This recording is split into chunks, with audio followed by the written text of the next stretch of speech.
आज Doubtnut app download करें। Doubtnut पर अपने सभी गणित, रसायन विज्ञान, भौतिक विज्ञान और जीव विज्ञान के डाउट्स का करो सफाया। बस प्रश्न की फोटो खींचो, एक ही प्रश्न को क्रॉप करो और तुरंत वीडियो सोल्यूशन पाओ। अभी डाउनलोड करें। प्रश्न दिया है यूएचएफ की परास है।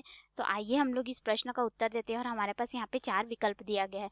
तो इस प्रश्न के अगर उत्तर की बात करें तो सबसे पहले हम लोग यूएचएफ होता क्या है इसको देख लेते हैं। तो ये होता है अल्ट्रा हाई फ्रीक्वेंसी यानी कि परा उच्च होता है। जो परा उच्च आवृत्ति होता है, अगर हम लोग इसकी आवृत्ति परास अर्थात न्यू के बात करें, न्यू के मान की बात करें तो ये हमारे पास होता है 300 मेगा हर्ट्ज से लेकर के यहाँ पे 3000 मेगा हर्ट्ज के आवृत्ति परास का होता है। या फिर हम लोग ये भी बोल सकते हैं, इसको इस तरह से भी लिख सकते हैं 300 मेगा हर्ट्ज से लेकर के ये हो जाएगा हमारे पास 3 गीगा हर्ट्ज का होगा, क्योंकि यहाँ पे 10 की घात 3 होगा और मेगा के यानी 10 की घात 6 हो गया। तो 10 की घात 3 उसमें जोड़ करके 10 की घात 9 हो जाएगा, तो उसको हम लोग गीगा से प्रदर्शित करते हैं।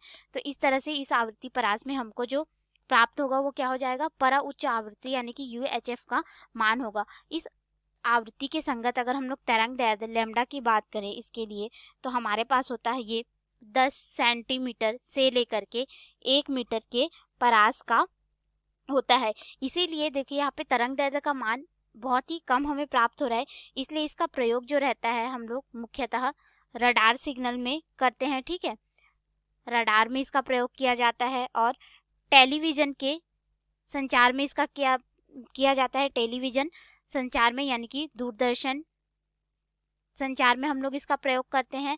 साथ ही साथ इसका प्रयोग इसकी जो तरंग दैर्ध्य कम होती है और आवृत्ति जो रहती है उच्च मान की होती है, इसलिए हम लोग इसको अल्प दूरी संचार के लिए भी प्रयोग करते हैं। किसके लिए? अल्प दूरी संचरण या फिर अल्प दूरी संचार व्यवस्था में इसका प्रयोग किया जाता है।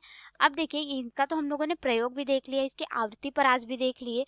हम लोग इसको समझते हैं कि इनकी जो आवृत्ति परास है इसके आधार पे हम लोग इसको कैसे संचरित करेंगे। तो इनका जो संचरण होता है वो आकाश तरंग संचरण के माध्यम से होता है। किसके माध्यम से होता है?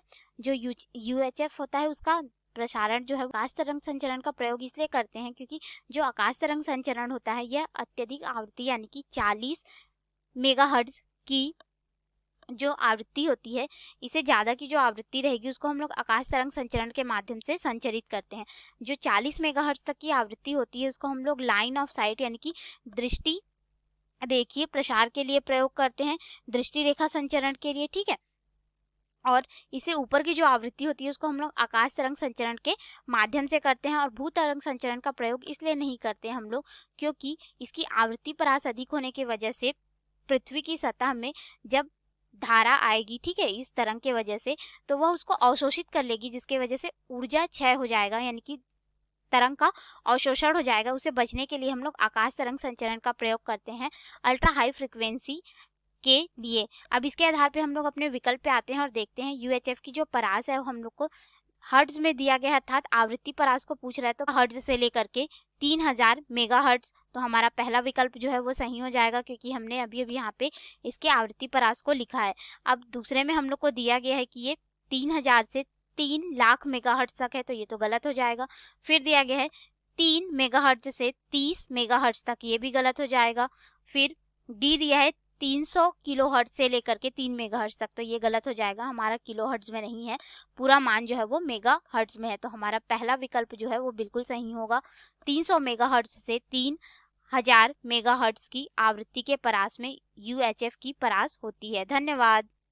कक्षा 6 से 12वीं से लेकर नीट, आईआईटी, जेईई वो एडवांस के लेवल तक 1 करोड़ से ज्यादा छात्रों का भरोसा। आज ही डाउनलोड करें डाउटनेट ऐप या व्हाट्सएप करें अपने सारे डाउट्स 8400 400 400 पर।